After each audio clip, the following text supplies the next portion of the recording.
নমস্কাৰ বন্ধুসকল, আপোনালোকক পুনৰবাৰ স্বাগতম জনাইছোঁ মোৰ ইউটিউব চেনেল নৱজ্যোতি আছামলৈ। চ' ফ্ৰেণ্ডছ, আজি আমি কথা পাতিম ক্লাছ 9 জিঅ'গ্ৰাফি পাৰ্ট 1টো আগতে আপলোড কৰি দিয়া হৈছে। তোমালোকে চেনেলত গৈ পেলাই চেনেল ভিজিট কৰি চাই ল'বা।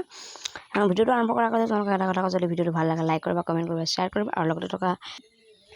আৰু লগতে ছাবস্ক্ৰাইব কৰি লোৱা মোৰ চেনেলটো আৰু কাষত থকা বেল আইকনটো প্ৰেছ কৰি দিবা, যাতে মই নতুন ভিডিঅ' আপলোড কৰিলে তাৰ নটিফিকেশ্যন তোমালোকে সময়মতে পাই থাকা। চ' আজি আমি এইটো যি আছিলে প্ৰাকৃতিক ভূগোলৰ 2 নম্বৰটো হৈছে ইম্পৰ্টেণ্ট কুৱেশ্যনবোৰৰ অপঘৰ্ষণ কি, ইয়াৰ ফলত কি ধৰণৰ অৱয়ৱৰ সৃষ্টি হয়, মৰুভূমিত কেতিয়াবা শক্তিশালী বতাহৰ সৃষ্টি হয়, মৰুভূমিৰ এনে শক্তিশালী বতাহে কঢ়িয়াই শিল বালিয়া গতিপথত থকা উচ্চভূমিত আঘাত কৰি সেইবোৰত অৱক্ষয় ঘটায়।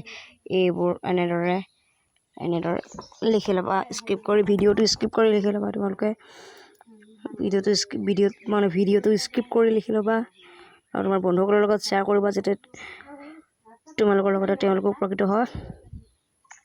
ময়ো এজন ক্লাছ 10ৰ ছাত্ৰ, যদিও তোমালোকে মোক ছাপোৰ্ট কৰা, চ' মই বহুতকণ আগবাঢ়ি যাব পাৰিম। মই 2021 SSLC দিম। যদি মেথছো কিবা লাগে ক'বা, ইংৰাজীও কিবা লাগে যদি ক'বা, গ্ৰামাৰো দিম। মই যিমান জানো তোমালোকক শিকাবলৈ চেষ্টা কৰিম। মই 10ৰে হয়, ছাপোৰ্ট কৰিবা। এইবোৰ দেখিছা, স্ক্ৰিপ্ট কৰি লিখি ল'বা,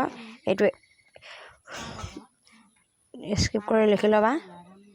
চ' ফ্ৰেণ্ডছ, আজি ভিডিঅ'টো ইমানেই।